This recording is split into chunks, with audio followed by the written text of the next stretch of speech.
Boa noite, pessoal. Então, eu gostaria hoje de ter uma conversinha com vocês a respeito da ideia do NNC e de quando ele surgiu. Porque, afinal de contas, por que nós temos um Diretório Nacional de Catequese? E também a outra questão é que esse Diretório Nacional de Catequese é pensado por muitos catequistas como se fosse um livro que dá dicas de que encontro que eu posso dar, para que etapa, enfim. Não é essa a questão, gente. O DNC é um diretório que traz orientações para se construir a catequese. Então, ó, aqui na câmera vai aparecer ao contrário, né? Porque eu estou gravando no meu celular. Mas o diretório como livro, ele apareceu para nós em 2006. Demorou bastante para chegar até as nossas mãos como orientação para catequese aqui na América do Sul. Deixa eu só abrir a janela um minutinho que tá um pouco de calor aqui.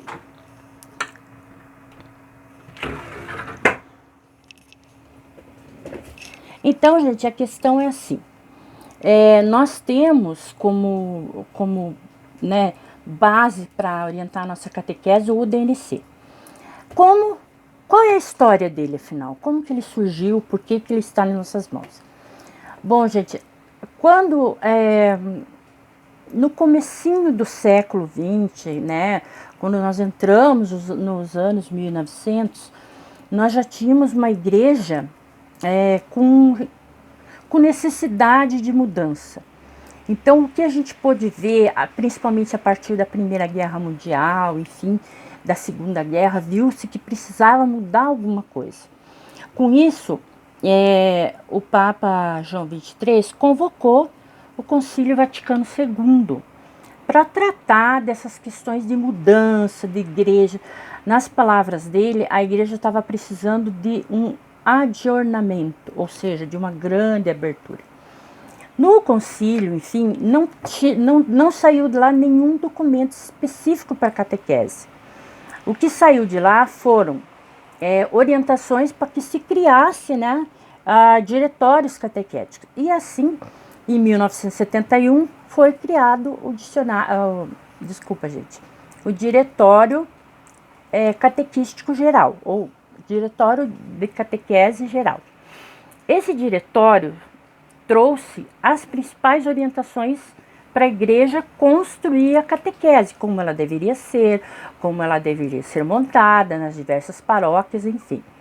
Depois, em 1997, houve uma reformulação desse Diretório Catequístico Geral e criou-se o Diretório Geral de Catequese pela Santa Sé, ou seja, no Vaticano. Esse diretório de 97 pedia que cada igreja particular criasse, né, o seu diretório ou o seu catecismo para a igreja. Aqui no Brasil, nós demoramos um pouquinho para chegar nesse nível. Logo depois do Concílio Vaticano II, houve uma grande movimentação na América Latina por causa do CELAM. CELAM é a Conferência Episcopal Latino-Americana, e hoje em dia também o Caribe se juntou à conferência. O CELAM começou a fazer as reuniões deles.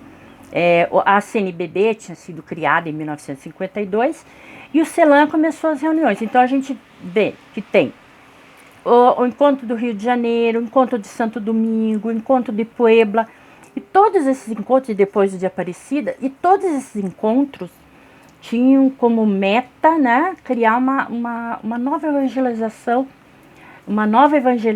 na América Latina. E essa nova evangelização passava pela opção pelo pobre, pela opção social. Então, durante muitos anos, nós tivemos aqui no Brasil, né, uma vertente, vamos dizer assim, quase que de esquerda com relação à igreja.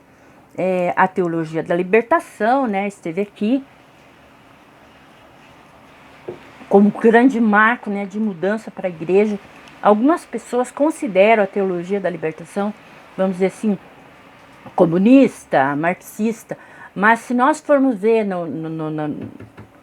na raiz mesmo da teologia da libertação, das comunidades eclesiais de base. Não é bem assim, né? Isso merece um estudo separado nosso a respeito desses assuntos. Mas, enfim, a Igreja do Brasil precisava de uma renovação. Então, Dom Albano Cavalim, como presidente da CNBB, ele foi presidente durante 3 mandatos, ele, né, incentivou que se criasse um documento que falasse de catequese do Brasil, que ainda não era o nosso diretório. A gente teve, então, em 1983, né, fruto lá do diretório, do primeiro diretório da Santa Sé, nós tivemos o Catequese Renovada, que é um livrinho que vai estar aparecendo para vocês o contrário, né? Mas é o livrinho, o documento 26 da CNBB. E muito se discutiu a respeito do como fazer esses livrinhos. Há muita discussão a respeito, muita briga, discussão, e vai, e volta, e vem, e volta. E finalmente ficou pronto o livro. Esse livrinho teve, vamos dizer assim, a questão que mais provocou discussão no livrinho foi a questão do como fazer a catequese, vários pontos de vista. Olha que o meu livrinho está todo rabiscado, né? Que a gente fez o estudo. Então, o que aconteceu? Várias pistas foram dadas ao catequista, a sua formação, a questão de se viver a memorização na catequese. Até então, a catequese era, vamos dizer assim, é a catequese que eu fiz, aliás. Nós tínhamos que decorar as ações, decorar mandamentos, decorar sacramentos, enfim, era uma memorização mesmo, pedia-se que se memorizasse. Agora, a memorização tem que vir junto com o entendimento, né, com aquilo que eu quero. Aí, nesse livrinho, eu estou falando ainda do Catequese Renovada, ele trouxe no capítulo 3 temas fundamentais para uma catequese renovada. Esses temas fundamentais era tudo que eles pediam. O que é que nós temos realmente que falar na catequese? Deixa eu colocar meu óculos aqui para me citar para vocês algumas passagens. O que nós temos que fazer na nossa catequese? Primeiro, a primeira orientação máxima que se deu no livrinho foi ligação entre fé e vida, formulações da fé junto da caminhada da comunidade. Então, o que acontece? Nós temos que caminhar junto com a comunidade e junto com as pessoas. É isso aí que quer dizer, uma catequese cristocêntrica, mas com uma dimensão antropológica, ou seja, nossa centralidade é Cristo. No entanto, nós precisamos focar o homem, a educação, né, do homem. Nesse caso aqui a gente fala homem, mas genericamente a gente fala de mulheres, de crianças, enfim, do ser humano, enfim. Então, o eixo central dessa catequese teria que ser a comunhão e participação num processo comunitário, viver dentro das comunidades, esse processo. Aí, o que acontece? O que eles citam como temas fundamentais? Se vocês forem pegar o Catequese Renovada, lá na página 62, vai começar a falar. O que primeiro nós temos que falar na catequese? A situação do homem, as visões de mundo, depois a crença em Deus, depois a visão de Jesus que viveu a nossa história, depois unir fé e vida. Não se pode falar de Deus sem falar do homem. A libertação, Jesus Cristo, salvação, revelação, experiência, a criação como início do plano de salvação, a providência divina, imagem e semelhança de Deus, Jesus Cristo ressuscitado. E dentro, aí assim, eu não vou citar todos, né, porque é bastante coisa. Dentro desses temas fundamentais é que se cria os encontros baseados no Evangelho. Então, é um pouco complicado entender o Catequese Renovada, porque ele não diz assim para você, olha, comece a catequese falando com as crianças sobre a criação, ou sobre o Gênesis. Não, essa não é a questão. Então, o que nós temos aqui é a visão de Deus, a crença, a fé, o anúncio. Enfim, O Catequese Renovada, como eu disse para vocês, foi uma grande mudança, vamos dizer assim, na catequese do nosso país. No entanto, ainda não se tinha um diretório. Tanto é que daí em 97, né, a Sagrada Congregação para a Fé, né, da Igreja Católica como um todo, reformulou o primeiro diretório e criou o Diretório Geral da Catequese, como eu falei para vocês, que se chama DGC. Então ele criou em 1997. A partir dali, cada um dos países, o episcopado e tal, passou a trabalhar adequando o Diretório Geral da Catequese para o seu contexto, para o seu povo, para as suas comunidades. E o Brasil começou a trabalhar então no Diretório Nacional de Catequese, que foi, né, discutido pelos bispos numa reunião em 2005 e em 2006 foi publicado e editado. A partir dali, a nossa catequese tem que ser orientada pelo Diretório Nacional de Catequese. Não que o Catequese Renovada não tenha valor, não. Ele também orienta a catequese, mas vamos dizer assim, que formalmente a catequese é orientada pelo Diretório Nacional de Catequese. Eu pedi a vocês, né, que fizessem uma leitura, né? Claro que vocês têm que ler a apresentação, que vocês fizessem uma leitura ali da introdução, do porquê que tem o diretório e tal, e pedi que vocês respondessem algumas perguntinhas, quais os diretórios recentes da igreja, ali, inclusive vocês podem encontrar ali no item 4, o Diretório Catequético Geral de 1971 foi publicado por mandato do Vaticano para tratar dos princípios e do ordenamento fundamental da formação cristã.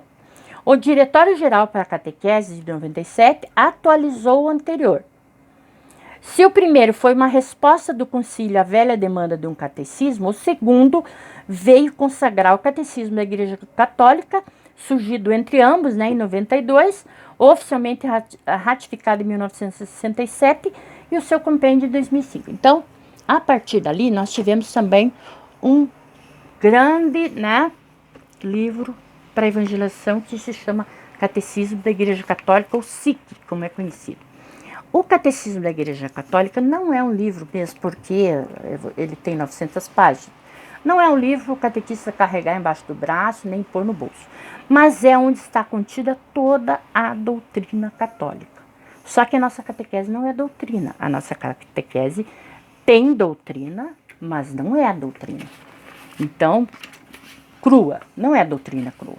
Antes de mais nada, nós temos que fazer anúncio, evangelizar, para aí conseguir que o fiel, depois de convertido, passe a seguir a igreja e tenha vontade de conhecer os seus fundamentos. Então, nós temos na nossa igreja um tripé, né? A Bíblia, o magistério e a tradição. Então, nós nos apoiamos nesses três, né? Nessas três colunas, nessas três vertentes. Bíblia, tradição, magistério. Magistério o que é? É todos esses livros que nós estamos aqui comentando aqui com vocês, né? Então, e a tradição é aquilo que se conhece da igreja ao longo do tempo, ao longo dos anos e ao longo dos séculos e milênios, enfim. Aí, nós temos, então, que o Diretório Geral para a Catequese tem inspiração catequética, vamos dizer assim. É o que tem normas, né, que tanto é porque se chama diretório, e eles viraram uma espécie de manual. E o nosso Diretório de Catequese, o primeiro do Brasil, né, que surgiu em 2006, tem essa mesma ordenação. Ele pretende, estou lendo aqui o item 6 do diretório, pretende não só relembrar princípios e critérios já conquistados, mas, sobretudo, fazê-los avançar como pede o mesmo DGC. Estimular para o futuro estudos, pesquisas mais profundas que respondam às necessidades da catequese.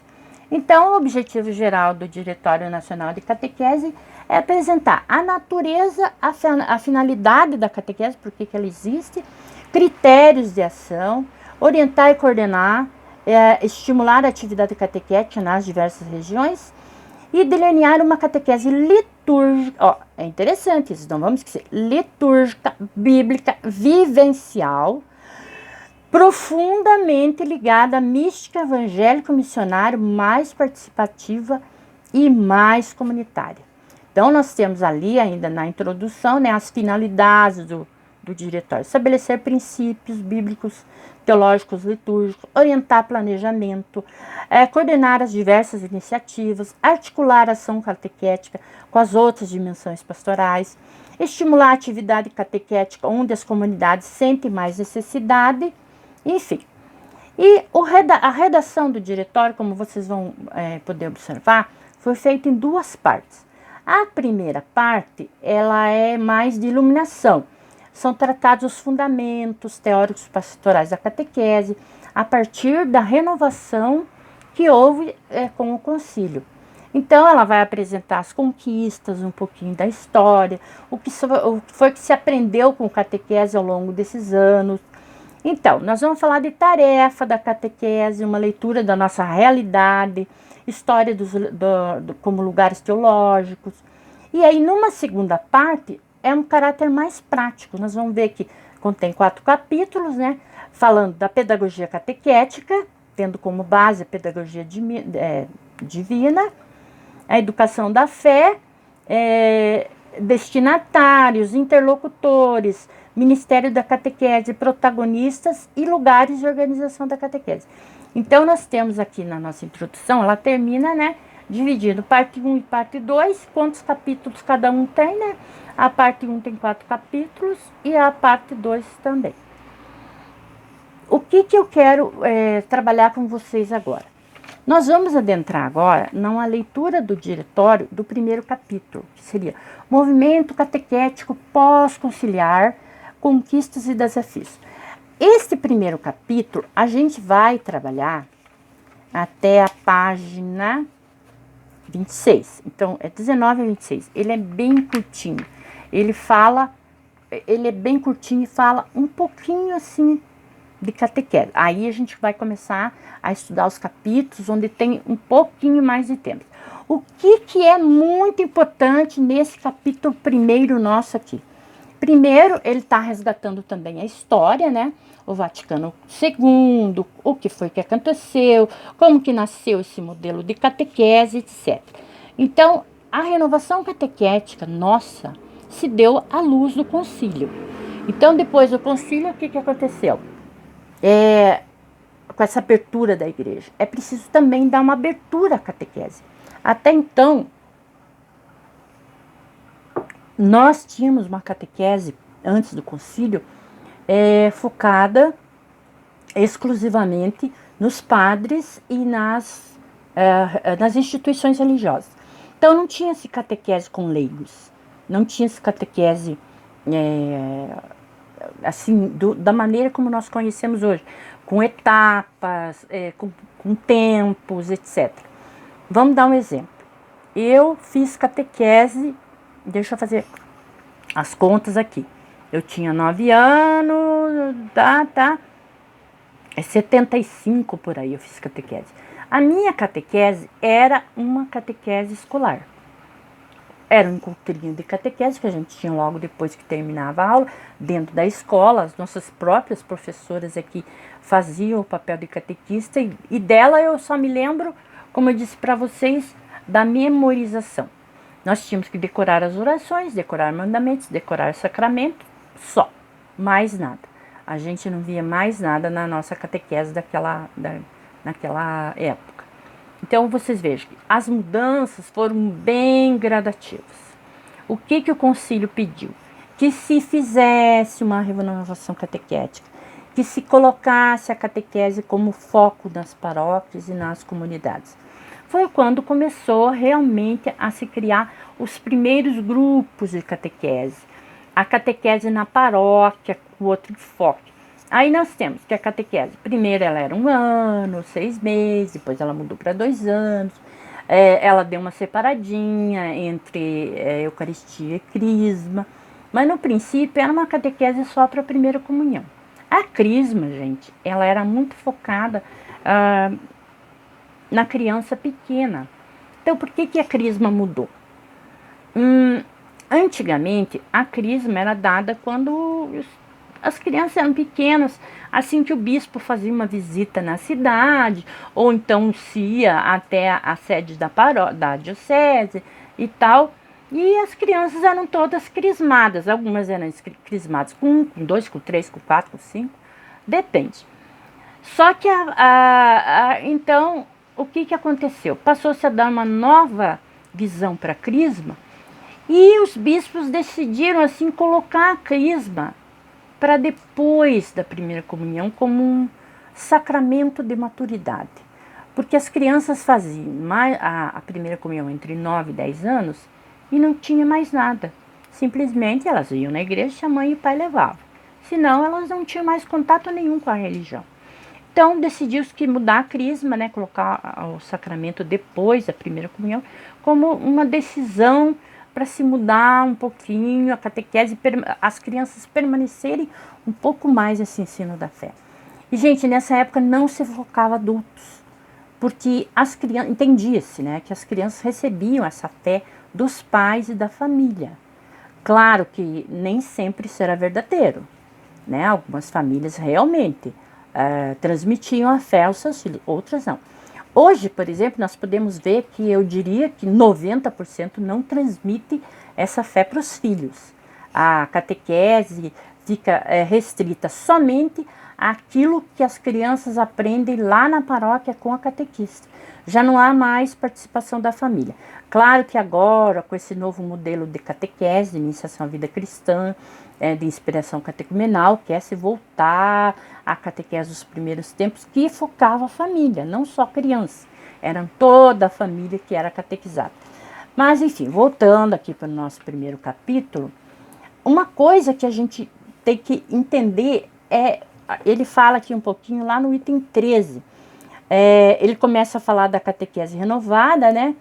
E que surgiu, né, em 1993 e que assumiu 2 eixos principais: a Bíblia como texto principal, né, os momentos celebrativos, o princípio interação e vida, o valor e importância da caminhada de comunidade de fé como ambiente e conteúdo de educação do fé, aprofundando o documento Catequese Renovada e atualizando a reflexão em torno dos novos desafios. Muitos outros textos foram surgindo.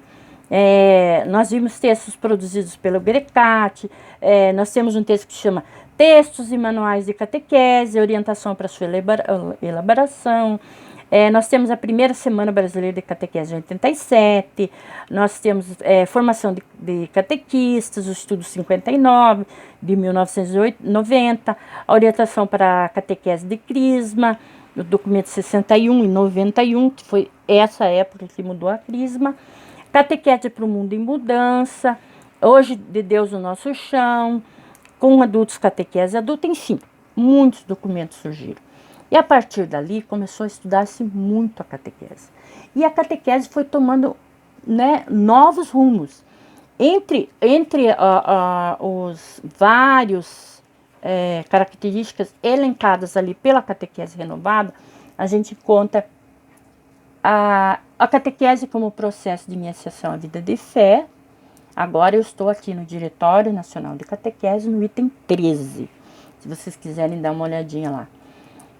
A iniciação à vida de fé em comunidade, processo permanente de educação da fé, catequese cristocêntrica, centrada em Jesus Cristo, o ministério da palavra, o catequista passa a ser olhado como profeta, por isso ministério.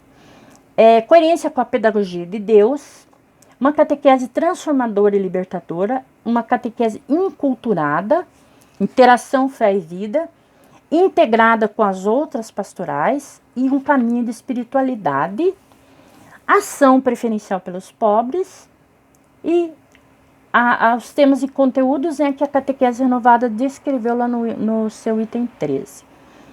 Aí, gente, nós encontramos muitos desafios para a catequese, que são desafios que nós enfrentamos hoje, que eu tenho certeza que vocês vão, ao ler aqui, vão entender e vão lembrar que realmente tudo isso é desafiador para a nossa missão de catequista. Então, a primeira coisa, a gente pode ver, né, que o DNC foi 83, 93, mais de 20 anos depois de catequese renovada, é que surgiu o DNC. E aí, o que a gente viu entre os maiores desafios nossos para focar uma catequese? E olha que 2006, gente, nós já estamos em 2020, nós já temos, né, mais de 10 anos, né, do DNC, 2006, 2016, 2020. Então, nós já temos 14 anos aí, né, com o DNC, e o DNC nem sequer é conhecido ainda por todos os catequistas.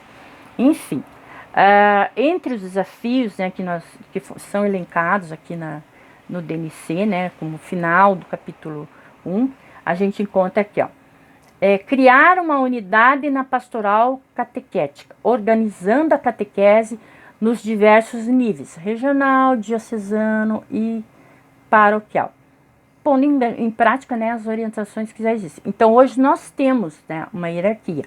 Nós temos a catequese paroquial, né, onde o nosso pároco é o coordenador. Nós temos uma catequese diocesana, né, organizada pelo bispo. E nós temos uma catequese regional, que, né, você sabe que o Brasil também é formado por regionais. No meu caso, eu sou do Paraná, eu sou Regional Sul 2. Quem é de São Paulo é Regional Sul 1. E assim por diante. E o segundo desafio é formar catequistas comunicadores de experiência de fé, comprometidos com Deus, com a sua igreja, fiéis à mensagem do Evangelho.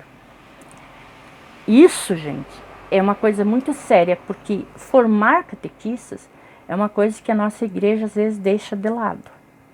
O catequista chega, pega uma turma sem conhecimento nenhum de religião. Aí, o terceiro desafio é fazer da Bíblia realmente o texto principal da catequese. O próximo é compromisso com o princípio da interação fé e vida. Tem que ser assumido na atividade. Depois, suscitar catequistas e catequizandos o valor da celebração litúrgica, a dimensão orante e o amor pela comunidade. Então, ó, o que é o processo litúrgico? É entender a liturgia, celebrar na liturgia, saber rezar e participar da comunidade. Não adianta obrigar a ir na missa se a pessoa não participa da comunidade e nem faz oração.